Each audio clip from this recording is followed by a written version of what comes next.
So welcome everybody to the West Business Development Centre's session. We are a non-profit funded by the Small Business Administration, as well as the the California Governor's Office of Business and Economic Development, GoBiz. Next slide, please. We act as both a small business development center and a women's business center for Lake and Mendocino counties. And what do we do? So one more slide, please. We provide free one-on-one counseling, webinars such as this, loan packaging and advising to small business owners and entrepreneurs at every stage of their business development. We have a pool of expert advisors covering almost every area from permitting to HR to e-commerce to digital imaging for your e-commerce site. If you'd like to learn more about this, please feel free to get in touch with us. So I'm going to throw the information about that into the chat. So there's a link there with our phone number and our website. Next slide, please. This slide is the disclaimer slide, so I shall leave you to read that at your leisure. It's basically what you signed up for as you were coming along. But I'm going to also say that while we're here, there'll be several options, chances for you to ask questions. So please put those questions into the Q&A box. And if you have any challenges or any responses you want to put into the chat to share, please put them in chat. I will help with that. My name is Alan. I shall be doing technical support for today's webinar. So if you need any help, please put something in chat and I will reach out to you. But that's enough from me. I'm going to hand you over to Kirk, who's the person you came to hear about. So I'll let him introduce himself and then give you the great content, the first half of our content for this 2-week webinar. So Kirk, take it away. Well, welcome everyone. Kirk Fuller here, and I'm happy to be presenting this 2-part workshop on 5 steps to better digital imaging. One preface is I pretty much shoot a lot of video in my work, but I do photography, and I do see we have some great photographers on the call today. So besides questions in that chat, I also recommend putting your own pointers if I do miss them. I am speaking from a video producer's standpoint, but a lot of what I'm going over today is applicable to still image photography and specifically product image photography.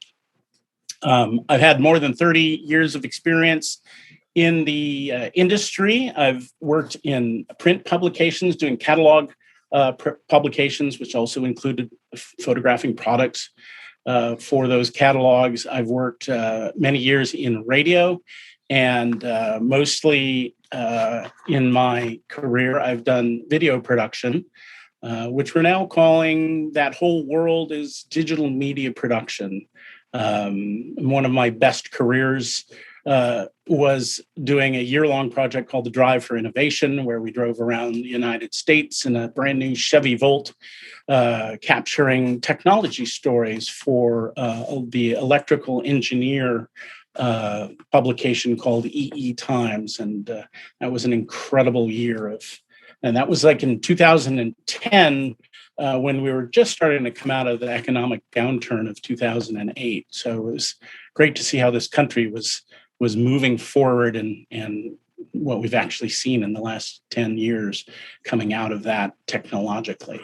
Out of that, I won an award from the publication for Best New Media, been a 3-time Telly Awards finalist, currently working on a documentary called Finding Lara Baru, which is about a woman's search for her family's lost sourdough bread starter. And I also teach part-time at Mendocino College in the Digital Arts and Media department. I'm teaching this fall a video production class, so there's still time to register for that if you want to get in on that video production class. It's completely online. We will have a live meeting every 2 weeks via Zoom. So that's me.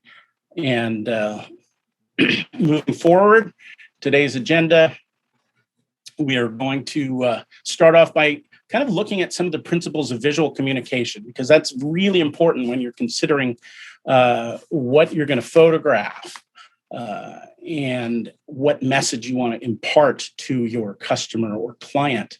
Then we'll go into look at a high level of the 5 phases of a project that will hopefully help you kind of get more organized in your photo projects. We'll talk about basic lighting and basic image capture, and then we'll have our Q&A, and I have a little homework assignment for us to see if you learned anything from today. And then next week, we'll go over a little more specifics about what I covered today on a high level with specific examples. So visual communications, a picture is really worth 1,000 words. And in the image to the right, look at that and what, kind of think about to yourself, what does that image come up with in your mind's eye? What is the message of that meeting, of seeing black and white, a bunch of police in riot gear? What time frame could that be? And then as we do a reveal here, what does that add to the message of this image? What's your brain thinking? This is what our customers do when we look online, and it happens very quickly. And then this gives the next sequence gives a little more revelation because they add text to that visual. And so it gives it a little more meaning. So that's the power of text in marketing your photos. So you can use text or graphics.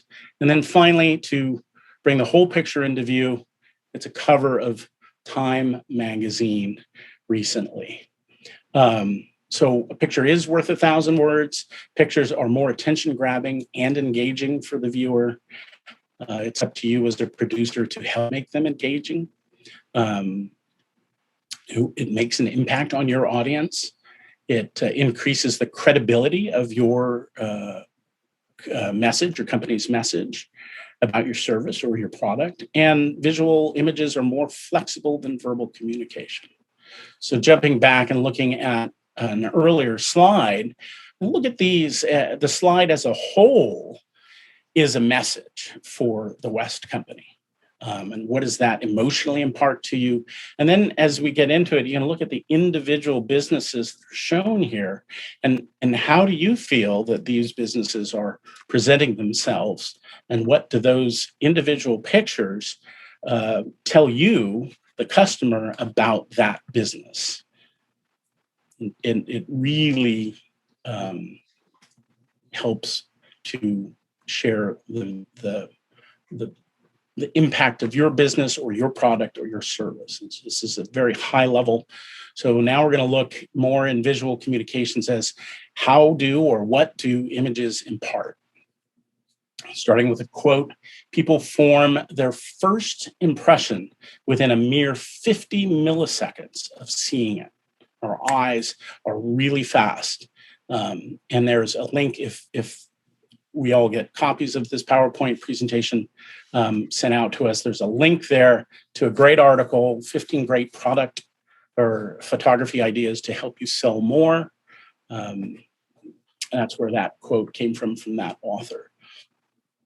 So taking a look at this photo, it's a Budweiser image of a Budweiser bottle. What is that? What is your initial visual impression of that? Emotion, message. What do you get from that? So images can impart emotion. They can convey motion. They can guide the viewer within the photograph. They deliver information more directly. They can explain complex tasks or subjects more easily. You can help the viewer understand more quickly and help the viewer understand. Is that picture, that looks to me, is that Bourbon Street down in New Orleans? I think it is. I believe it is. Yeah. And so we'll talk a little bit more about these aspects in the next few slides, but you can see how right off the bat, when you see this image, your eye pretty much goes to the Budweiser bottle because it's in the center of the picture. And then at least my perspective, is it takes in the background because it's leading the eye deeper into that image, which is 2-dimensional, but you get this 3-dimensional feeling of a good time on Bourbon Street at night. And they definitely use the color red. Yeah. So looking at the different aspects of images that impart meaning, lighting is a key one. Lighting can create different moods, emotional responses in people. Different number of lights that you use, the different color of light you use, is all kind of portrayed in these 6 portrait images. And the lower left one is kind of typically that one key light with the dark side of the face, on the other side. That imparts kind of a darker image, mysterious meaning. And this is just an example to show how different lights, whether it's soft light, hard light, will impart meaning to enhance your image. And another aspect is color. So this image on the left showing the different colors of specific images. They all have different psychological meanings. And if you Google color symbolism, you can find a chart just like I've included here that specify what the different general color meanings are psychologically. And this also has a lot to do in logo design for your business and what you want to impart with color. So considering color when you're photographing is important.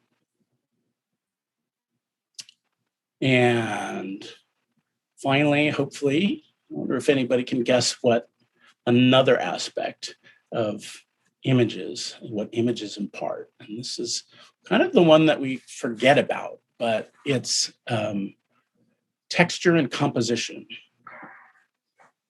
So the use of texture will create emotional responses in your viewer. Like you've got the warm blanket, the fuzzy warm blanket. You've got the fuzzy warmth of the shoes and the jammies and the tablecloth with that soft steam rising up from the coffee cup, and the coffee cup in a warm knitted wool, coffee cozy, all in the background of this fire. Color again being this warm color, so safety, comfort, warm winter's night. What does this image make you want to do? Have a nice cup of tea, nice cup of coffee. I was thinking hot chocolate at that point, to be honest. There you go. Your favorite beverage, hot beverage. Yeah. Not good on the hot weather we've been having here in Mendocino. So finally, and I just mentioned it in the slide before, the one last key meaning that images can impart, how you do it is through the composition of your image. And so one of the key rules that I use in my business is the rule of 3s. And the image on the left, we see the grid system, and where the grids crisscross are points of interest that when you set up your photograph in your production phase, that you want to make sure it's good that key points intersect where those lines cross. So in this image, you're seeing the gentleman's eyes on the upper right quadrant cross, and then his hand, which is signifying some sort of meaning there at the lower left cross. And also this image is a nice example of how the way it moves from right side of the image to the left side of the image. It's directing your eye to something off screen or off images, which then leads into the other principle of composition, which is the whole principle of Gestalt psychology. I highly recommend Googling that. And Gestalt psychology in general basically is what your mind completes in a message from giving a given visual image. So take, for example, the photograph of a football receiver with his arms stretched out and up, and he's in motion, and the other side of the image is a football up in the air. The principle of closure or completion in Gestalt theory means your eye and your mind's eye naturally completes that ball will come into the receiver's mind. So keeping kind of a general idea of Gestalt principle directing the eye and your images, and the rule of thirds will help improve your image photography. And just to note that if you're shooting video, that video adds in two more principles, and that's sound and motion to help all complete meaning, message, and so before we move on to the 5 steps, do we have any questions? So there's no questions yet in the Q&A. So if you've got any questions about this, please feel free to throw them in there. A couple of other folks agree with me about the hot chocolate. Susan also felt it was a hot chocolate. I think for me, it's like coffee's way too late in the day. It's way too late in the day. If you're sitting there with a fire, you got your pajamas. I mean, it could possibly be morning coffee, but it felt more like an evening thing to me, and therefore hot chocolate. All right. Peppermint hot chocolate. Yeah. So I think we have nobody's done, I think, in Q&A or the chat. So so Jeanette was asking if you could quickly share that information again about the video class that you're going to be running at Mendocino College. Oh yeah, sure. It's the class is DAM 250. It's on the fall semester at Mendocino College. I think I have 6 students already enrolled, and it's a semi-hybrid, but it's primarily an online 16-week, 16-module class. Every other Saturday from 9 to 11, we will do a live production meeting online to help answer students' questions or to deliver key points in the module of the week. So you can go to Mendocino College website and look up the course that way. So if that helps. Otherwise, you can just email me at my contact information, and I can send you a link to the enrollment page. So moving on. Yep. The 5 steps. Basically, it's called the production process that I do on all of my productions in some form or another. And in the 2 workshops, we're looking at 2 of my clients that I've done product photography for. One is a cooking bag business called True Liberty Bags down in Santa Rosa. And the other is our local Mendocino Spirits. I do bottle shots for them. So I'll be using examples of that. And I do this because it's basically how I do it on a very low budget scale using an iPhone and some minimal production equipment that you can see in the left-hand picture. And I got a ring light. I got another secondary light. I use my ironing board as a table and a white backdrop and a reflector. Pretty much that's what I use to do these product shots. So let's take a quick look at the 5 steps. The first is design.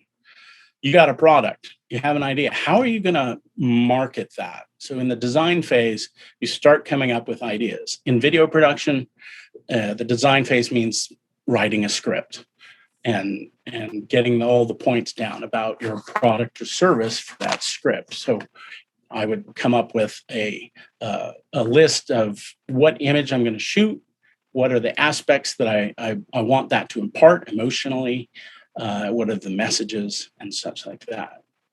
And then once you're done in the design phase, you can move to pre-production, which you basically move, kick the ball down the field, as they say. It's more specific phase, getting specific about what elements you need to take care of before moving into the third phase, which is production. We'll all go into these more deeper in a few minutes. And then the fourth phase is post-production, where we actually work on the images we capture or edit our video. And then distribution phase, which is getting that image out. Where's that image going? And we'll talk about that in depth here in a little bit. The key thing about the 5 steps is step 1 informs every other phase. So the design phase, what you come up with that informs what you're going to do and what you need to have done in pre-production, and subsequently every step informs the next phase. So getting that design and pre-production down is key to making a smooth production process. And even I wanted to throw this quick slide in about production or project management in any project. Considerations, time and money. As small businesses, perhaps we're very busy as an individual sole proprietor. We don't have a lot of money. We have tight budgets. Don't have a lot of time because we're doing it all. So consider your time and money. And there's a great graphic that I'm going to show here. It's called the triple constraint in project management. And it really helps me wrap my head around a project. And it has also helped my clients wrap their heads around projects. So there's the triple constraint and the quadruple constraint. And so this is an example of the triple constraint in project management. You have time, you have cost, and you have scope. And each one of those affects the other. So if you want to increase the scope of your project, it's going to increase time and cost. If you increase the cost or somebody gives you more money, that will allow you to increase scope and time.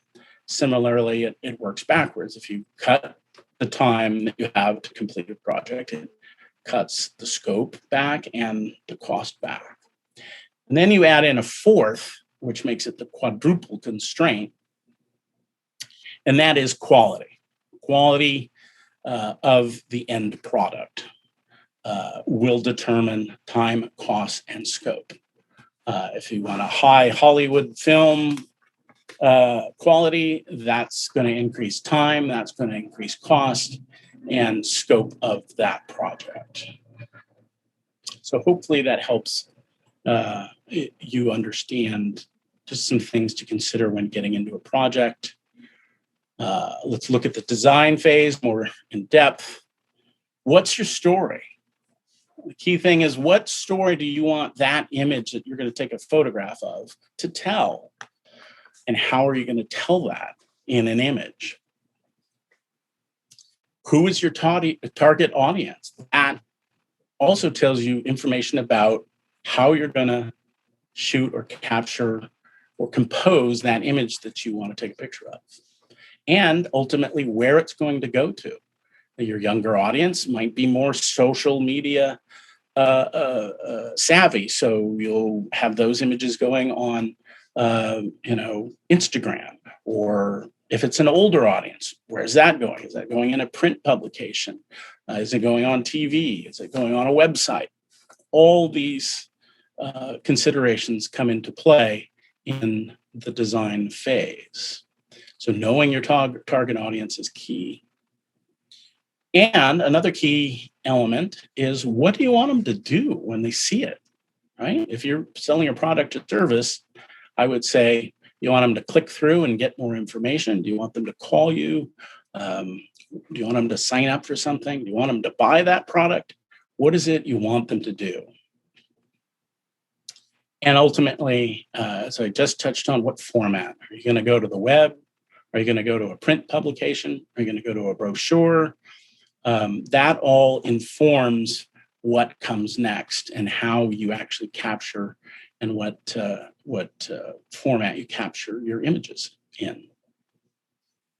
So I've got a little roadmap to success here, which asks even more questions, some of which I've already asked, but this is a lot of times I give this to my clients that are interested in doing video projects. It's equally interchangeable with photography projects that you and your business may be doing. It's great questions just to lead you down to answer simple questions. It doesn't have to be complex, but simple little answers that will inform the next phase as you go into pre-production. So in pre-production, basically take what you've come up with in your design phase and start considering the different elements that you'll need to get that accomplished. So important points: buyers get the best look at an item in person, whether they're viewing it or whether they're actually in person, touching it, seeing it, feeling it. And preparation is key to giving them that best look, at least online or in a print publication. So pre-production, you're taking your design phase elements, you're looking at, where am I going to shoot this? Do I need any permits? Am I shooting inside? Am I shooting outside? Do I actually need to go out and do a physical location check? If I'm going to shoot my product out in the woods, where am I going to shoot that? Time of day. Where is the sun going to be if you're shooting outside? All kind of key points to consider. And given that in my digital media class at the college, that I take 2 weeks to go over the pre-production phase for my class. So this is just a really high-level look at the pre-production phase. And 99% of the work is done on a successful project in this phase. As I was just touching on, lighting considerations can come up in the pre-production phase so that you know where, when, specifically if it's outside. And you have two basic lighting considerations: natural versus artificial. Natural light can typically be soft and diffuse, depending on your time of day. And in the photo on the left, the product photo, it's daylight, it's outside, it's somewhat in a natural setting. All of that is going into this image to communicate a message. And you can also see in the reflection of the liquid soap that the sky is kind of slightly overcast, and that's your best natural diffuse light source. If it's high noon and it's bright and clear and sunny, you're going to get harsher shadows, a harsher image, and so you may need to add some additional tools to help diffuse that light, that natural light. So when considering natural light, is your product going to be shot outside, or is it meant to be used outside? It's a good idea to shoot that outside. These are just general pointers. Is the product used by, worn on, or shot with a person? People tend to look better in natural light. And you're trying to emphasize the product's surrounding, as in the photograph to the left. That surrounding emphasizes this product's message. In this case, it's outside, it's in nature. It's a honey, orange blossom, honey liquid soap. So that image is an example of how the different elements can impact your product image. And in some cases, that single lighting called the sun may not work for every single subject. If it's a bright sunny day, you can add a diffuser in to diffuse the sunlight on top of this outside of the camera view. Artificial light is the other type of light. It's typically a harder light, meaning the shadows become more significant and more hard-edged compared to the soft diffused edge of a shadow that may be cast by your product. This is an example of my in-home studio shooting a shot for the spirits company using a ring light, the white backdrop.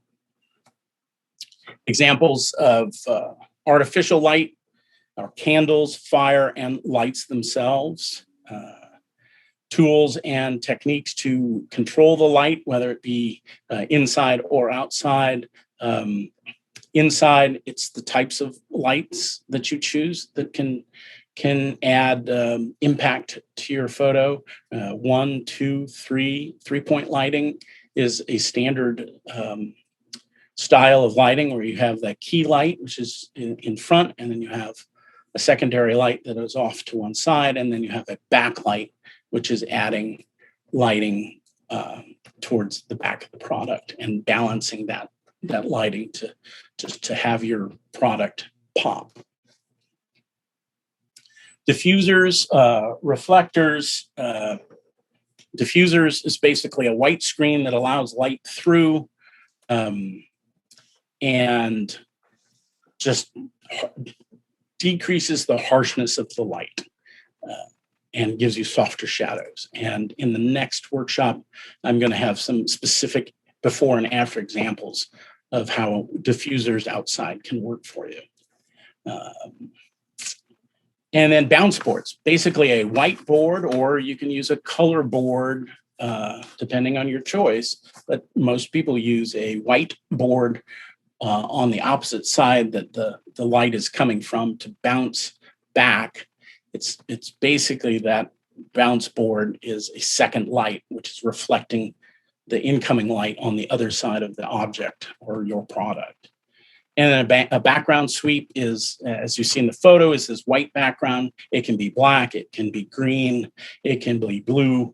I like to use white because it's easier with glass products for me to clip out the images in post-production. We'll talk about that shortly or in the next class. So here's a great example as we're getting to talk a little bit about the production phase.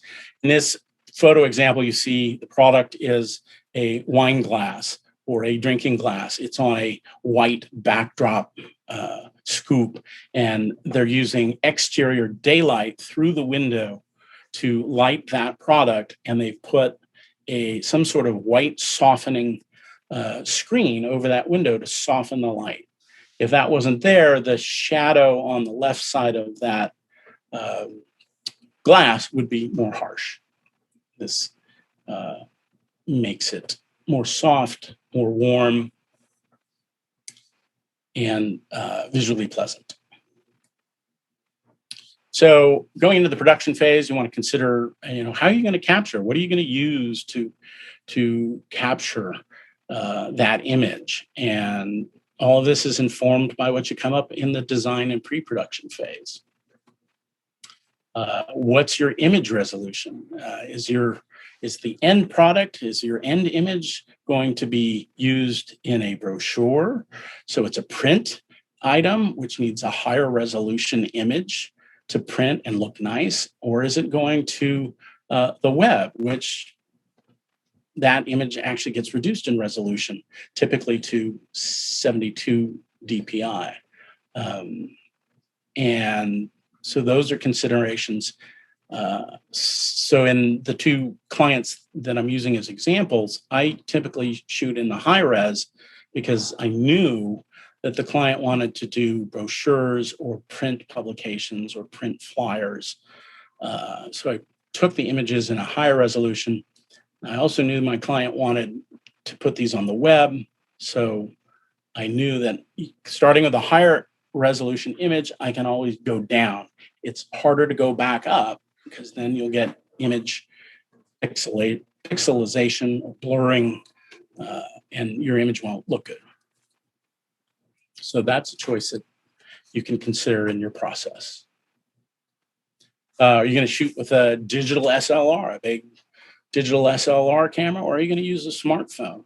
2-3 years ago, I was shooting still images with a Nikon D800, a $3,000 camera. Now I'm shooting them with an iPhone 12, and the image quality on the iPhone 12 is higher than that of the Nikon that I used to shoot with. So considerations and what you have available to shoot your product. Auto versus manual settings. If you know a lot about your device that you'll be using to photograph your image, then and you know it's manual settings, you can get a lot more different kind of quality images from that. Most of the new smartphones, their auto settings are awesome. I know the iPhone that I use is great, just taking auto photos. So it's something to play around with if you have the time. Storage space is also consideration. The higher higher resolution an image is, the more data that is. One raw photo image or raw format photo image takes up maybe 40 or 50 megabytes of space, as opposed to just a regular photo image or a lower res image, which could take up 1 to 7 or 8 megabytes of space. So that's another storage space is something to consider. And ease of use for you as the person that may be taking these images. Is it easy to use? The other thing that I highly recommend is something to stabilize that photo device, that smartphone or that DSLR. Use a tripod. Use something to support it so that it's not handheld. You'll have potentially more problems shooting it handheld, depending on the situation that you're in with lighting levels. It all affects how that device will see and set its automatic settings to take that image. So something to support that, a sandbag, a little mini tripod, all very useful and recommended items. And of course, time and money is the great consideration. What's your budget? How much can you afford to spend on gear to capture that image? So once again, a look at my typical image capture setup. 2 ring light, or a ring light, and then a secondary light. The ring light is my key light. And then on the ironing board there, that's a reflector. On one side, it's a silver, and on the other side, it's a gold.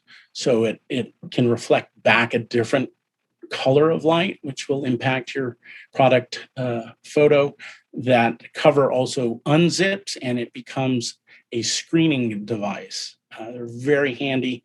They're reasonably inexpensive online, and you can get a collection of sizes in one kit, I think for under a couple $100. And then I've got my white backdrop, which goes over my 2 light stands with the bar in between to hold that as a backdrop. And the ironing board is my table. When capturing your product, we talk about things like depth of field, which is what is actually in focus. A high depth of field means that everything in your image is going to be in focus. A narrower depth of field means specific things are in focus, and then other things either in front of it or behind it in your image will be out of focus. Making this very simple are the new smartphones with their portrait modes. Like the iPhone 12 I have, its portrait mode does some really nice depth of field where I can focus on the product and then have something in the background, like we looked at earlier with that the lotion photo. or the soap photo, that the forest in the background was blurred out. That was a depth of field example, and that the product was in the foreground of the image and sharply focused. So the smartphone in portrait mode will allow you to more easily capture a nice that kind of look, that depth of field look. You have to consider where the objects are placed within your scene of that image, because distance in depth of field makes all the difference in the world. And then you can just switch your phone to just regular photo mode, and you'll have a wider depth of field, so everything will be more in focus. And a caveat of that is you can forget all of that, because in production, in the post-production phase, if you've got a good post-production editing software, you can add blur in there now and specify what specifically needs to be in focus in that image. But it's always fun to get a good photo with depth of field settings set correctly. I typically like to have even shadows, soft shadows. I don't like harsh shadows in my product images. So that's something to consider when lighting and capturing your product. There's some work you can do on the shadows in post-production, but not a whole heck of a lot. And then when you're doing it, take multiple photos at different settings. On the iPhone, you can shoot a scene and you can touch the screen and get the exposure meter, and you can move your finger up and down to change the exposure and then take a shot. So I typically take different settings of exposure images, and then when I get into post-production, I can choose what looks best and what I can work with better. So that's a down and dirty guerrilla technique that I use, but definitely take multiple shots, multiple angles too. And as I just touched on earlier, the specialty modes like portrait, your smartphone may vary in its specialty modes, but check them out, play with them if you do have and are using a smartphone on DSLRs. Spend the time to get to know your equipment and what does what. It'll make all the difference on your production shoot. And then be aware of how you're going to transfer your files to your computer. That's always a hang up for some of my students in my class. It's like, well, I shot all this. How do I get it over to my computer? Sometimes that's a little bit challenging on what different platforms, on how you're going to transfer that device with a memory card or a direct connect cable. Develop a workflow process that works great for you. So a few quick examples. This is my True Liberty client. We recently shot some product of theirs. It was their new packaging. They got new packaging designed and wanted to upgrade their website, but also wanted to do some brochures. So broke out a table, brown tablecloth, blue background, shot the product on the upper left there. They're showing that their bag is durable by putting these big sharp edged rocks in there. It's a durable product. It can sustain weight. And then their packaging and their branding on their packaging there. We did a lot of different, they have a ton of different sizes and such. And so we did all their box shots, cut them out, and then made them transparent images and so that they could put that on their website. We'll talk about that more in the next workshop about transparency and getting to that stage. But these were shot on my iPhone 12 in HDR quality. Edited them in Photoshop and sent them to the client. Mendocino Spirits did a lot of their bottle shots. Here's one example, shot in my home on the ironing board, and then clipped out the image to make it a transparent background. And then they took it and posted it on their website as a product shop. So, and they also used it in a brochure as well. So let's take a look at the assignment before we go to our Q&A. The assignment, if you choose to do it, because this isn't graded, but it's just a great way to feedback and help everybody else on the call kind of learn from each other. And I love collaborating on projects. So one of the great ways I get feedback is to have collaboration with my clients. And so your assignment is to try taking some photos of your product or something that represents your service, if it's a service-oriented business, and then email me your favorite one by Sunday, July 18th, and include a short description of what you did to make that image pop and tell your story or impart the message that you want that image or product to give to your customer or the viewer. And then we'll review those in the next course, in the beginning of the next workshop next week. You can email them to mediayogi, MEDIAYOGI @gmail.com. Just pop that in the chat as well to make life easy for people. Oh, thank you, sir. And like I said, we'll review them in the next workshop. So timing is impeccable. 10 minutes to go in the presentation. We'll open it up to Q&A. Great. We got a couple of questions that have come in. So Yep. One from Susan and one from Pamela. So the first one was from Susan a while back. She said, I'm wondering if this information can be applied to photographing large-scale art. Large scale meaning greater than 10 feet by like a mural. I'm guessing big stuff. So rather than like a small, 8.5 by 11 or something like that, I'm thinking something generally speaking bigger. A large piece of art, or maybe even a mural or something like that. Yeah. Once again, in the design phase, in this case, how big is it? Where would it optimally be photographed? With large scale art, I would recommend shooting it in a studio with controlled lighting,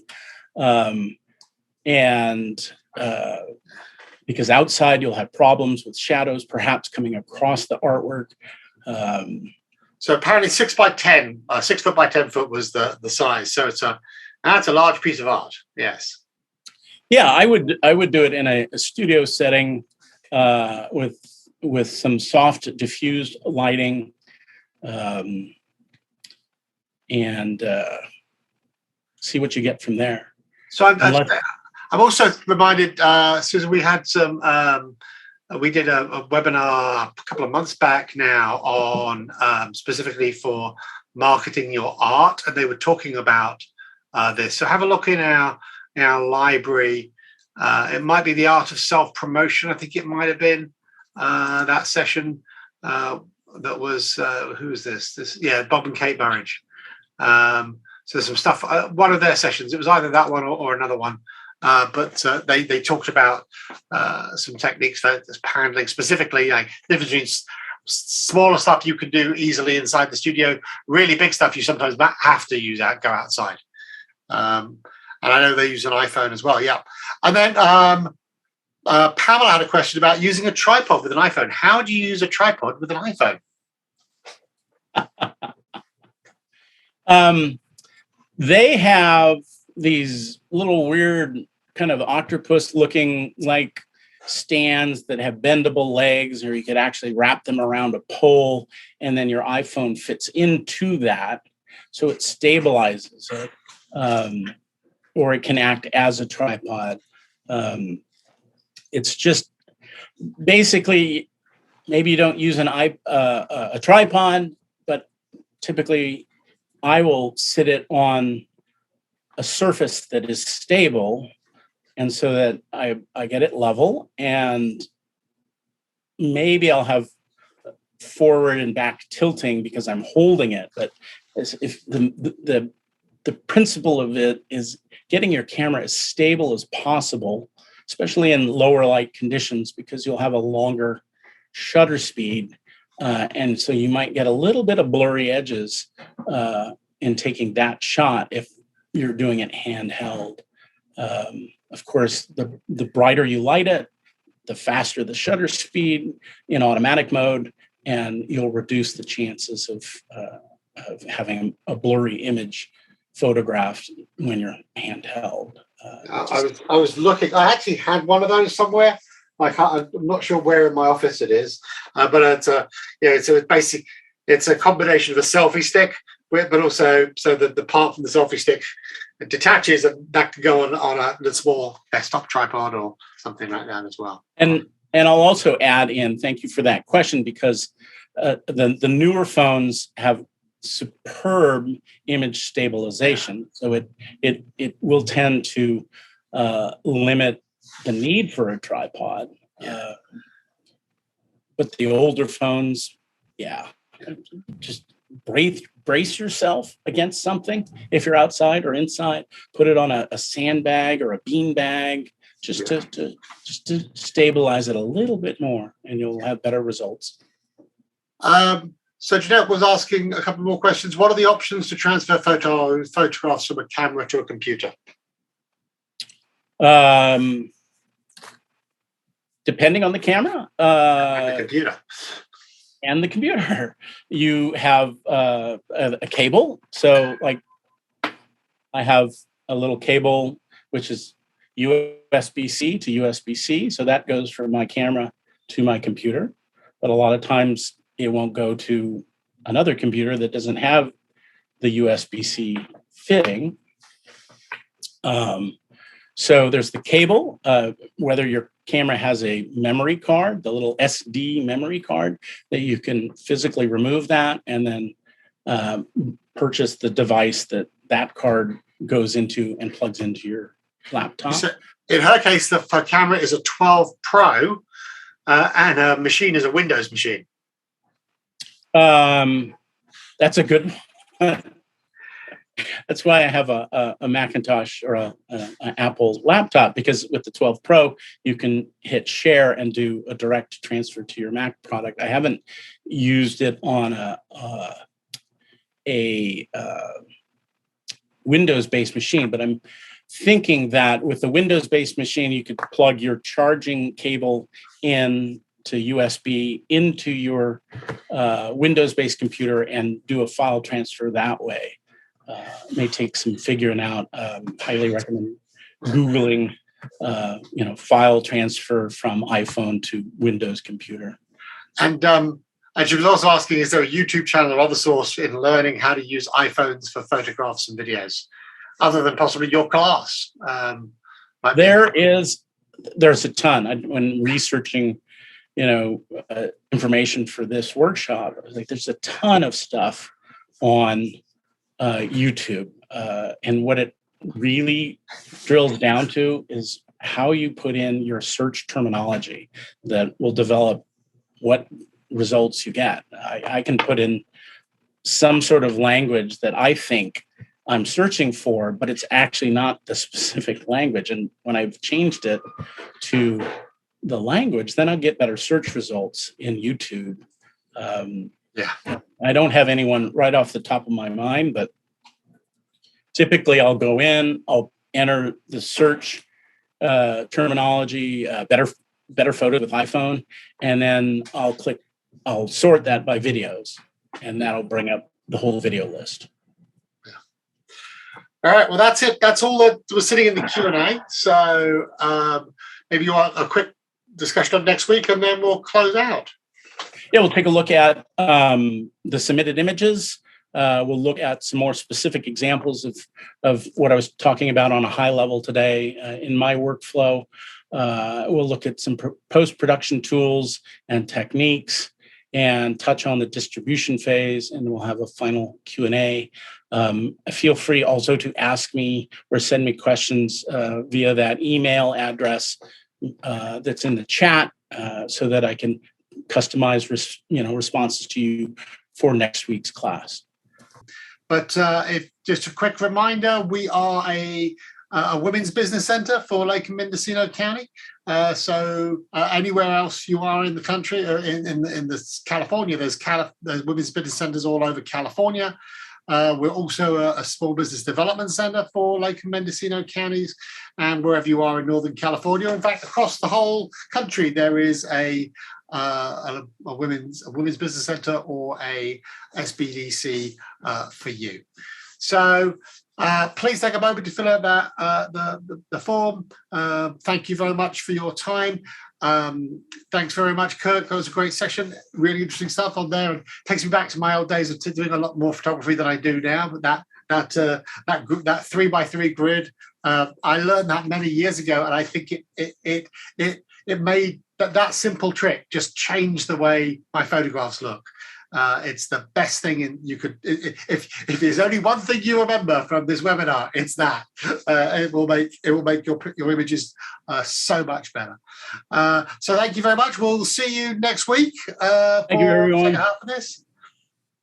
Thank you, Kirk. Thank you, everybody, for your engagement and questions. And same bat time, same bat channel next week. Take care, everybody, and bye-bye.